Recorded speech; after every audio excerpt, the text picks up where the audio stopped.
The C-Class has been Mercedes-Benz's biggest selling car. They've sold 10.5 million of the things since 1982. Unfortunately, it's now getting a bit long in the tooth, so Mercedes have decided to kill it off forever. Only joking, they've made a new one, and here it is, the brand new C-Class. Looks like an S-Class, doesn't it? I know manufacturers like to have this Russian doll philosophy where their smaller cars are inspired by their bigger ones, but this just looks like an S-Class that's been shrunk in the wash. But that's no bad thing because it looks terrific. This one has the more understated visual package with vertical lines on the grille and a chrome 3-pointed star, but the C-Class also looks especially excellent in the more aggressive AMG line trim. I like the subtle power bulge on the bonnet, the lovely 19-inch wheels, the cab backwards silhouette, and even the back of this saloon version is quite appealing. Inside, it looks even more like an S-Class. Honestly, this is straight out of an S, and the dashboard is tremendous, I think. They've split it into two levels. The upper level has this kind of fake leather effect going on up here with some fancy stitching and some new style vents, which sound tremendous. Listen to that. The clicking just indicates the build quality is spot on. It looks tremendous. And then the lower level can be had in a variety of different styles. Here you've got a slightly yacht inspired wood effect. And again, that looks tremendous. Plus you have ambient lighting inside the vents and on the lower dash as well. You also get some ambient lighting inside the fancy floating armrest, which I think looks a bit like a piece of art. It's lovely. And then you've got the steering wheel, which comes in two different designs, standard and AMG. This is the standard model. And even though I think the AMG steering wheel looks slightly better, this actually looks pretty cool as well. It does have a lot of capacitive buttons on it, but they work pretty well, so I'll let that slide. Behind the steering wheel, you get a choice of 10.25 or 12.3-inch displays, again inspired by the S-Class, and you can customize this however you want. You can cycle between understated, sport, classic, navigation, and it's super responsive, super quick, and looks brilliant. It doesn't have the 3D effect you get on the S-Class, but still top notch. Now, the main feature in the C-Class, this enormous portrait display on the center console. You get a choice of either 9.5 or 11.9-inch screens. This is the bigger 11.9-inch screen, and I think it looks absolutely tremendous. Let's talk about the physical buttons along the bottom first. So you got your volume controls up and down, you got mute, you got power off, you got a fingerprint sensor to log into the car with your favorite settings. You've got the sorry I cut in front of you button, you got the car mode button, you've got your cameras, which shows you exactly what's going on around the vehicle, and then you've got your dynamic mode selection button, which changes your driving mode. All good. Now, the capacitive section might look complicated, but it's not. Everything is very simple. You've got your main menu in the middle, you press the home button and it takes you back there every single time. And you've got your climate control buttons always at the bottom level of the display, so they never get lost and they never get confusing. Listen, I like physical buttons as much as the next person, knob gang all day long. But if everyone's going down this capacitive button route, then they need to take a leaf out of Mercedes-Benz's book because they're doing it right. What's this car going up against? BMW 3 Series, Jaguar XE? This thing is in a whole different league when it comes to interiors.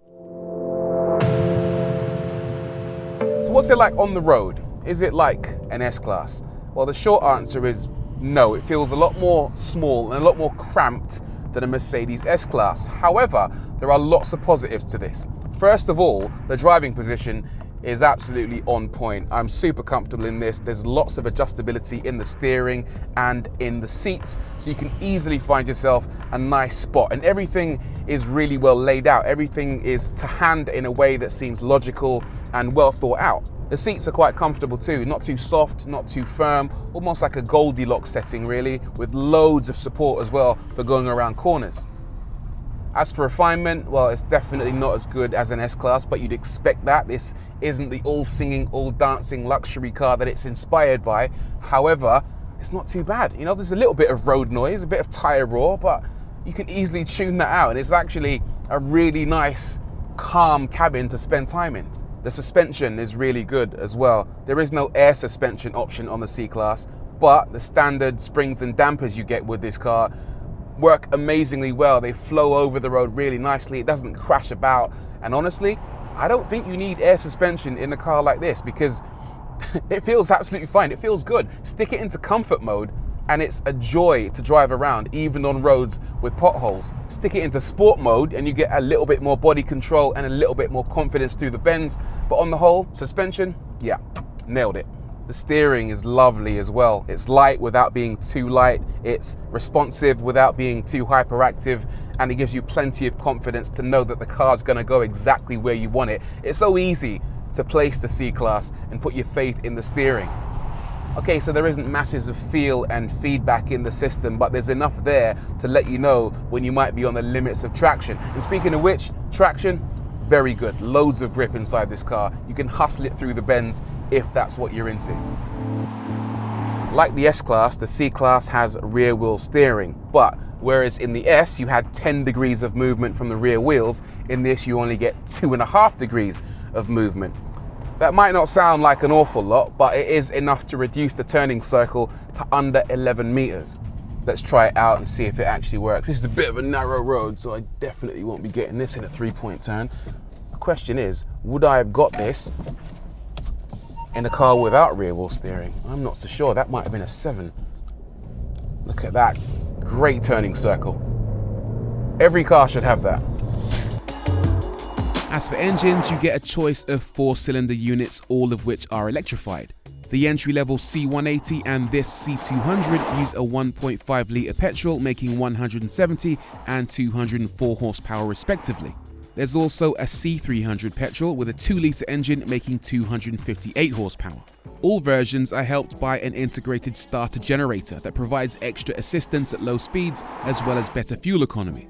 And the engine in this C200 is pretty sound, even if it won't set your pants on fire. This engine isn't massively refined. I mean, it's refined enough, and it's not super quick, but it's quick enough. It'll do 0 to 62 in 7.3 seconds, 7.1 with the 4MATIC all-wheel drive version, which is about as quick as an old school hot hatch. If you don't care massively about setting lap records everywhere you go, then I think this C200 is going to be absolutely fine for most people.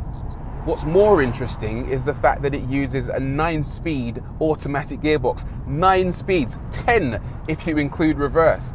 And I mean, that's a lot of gears, isn't it? What you find is that the car is constantly shifting up and down the box. Whenever you apply any throttle or release the throttle, it's always shuffling up and down through the gearbox to try and find the ideal ratio. It's not as annoying as it might sound though, because those gear changes are actually imperceptible. And actually, if it helps the car deliver better fuel economy, then I'm all for it. However, when you try and stick the car into a gear using the flappy paddles behind the steering wheel, that's when things can get a little bit confusing. You start to wonder, should I be in 7th gear or 6th gear? Is this a 3rd gear corner, a 4th gear corner? It makes it slightly more tricky to work out what the car's doing when you want to try and take manual control. If you're not into driving yourself, then in some cases you can leave it to the C-Class to do it for you. The active distance control can keep you away from the car in front and brake if it senses someone has stopped in front of you, even if you're traveling at up to 62 miles an hour. Active steering assist, meanwhile, will also do a pretty decent job of keeping you in your lane. I've just found myself a stretch of road where I can try out this hands-free driving, and it's working great. It really is. And it actually works whether or not there's 2 sets of lane markings on the road. You don't even need markings on the left-hand side for it to steer through the road for you. It's pretty amazing. I'm approaching a roundabout right now, so I'm interested to see what will happen. It's slowing down. It's actually, look, it recognizes there's a roundabout approaching and it's slowed down for me. I'm not touching the pedals at all, and it's turning slightly. I will have to take over here though, because it won't go around the roundabout by itself. But that is genuinely impressive. The other thing is, it's got this augmented reality navigation system. So it's got arrows on the screen that tell me where I should be turning. Look at this. Look. How cool is that? Because the new C-Class is ever so slightly bigger than the outgoing C-Class, you get more space inside. There's 22 millimeters more elbow room up front, 15 millimeters more elbow room in the back, 13 millimeters more headroom back here, and also 35 millimeters more knee room. It sounds good, but honestly, it's not teeming with space back here. There are certainly bigger cabins that I have sat in. However, there's plenty of creature comforts in the back of the C-Class. For example, you get heated seating, which you activate by pressing a physical button back here for some reason.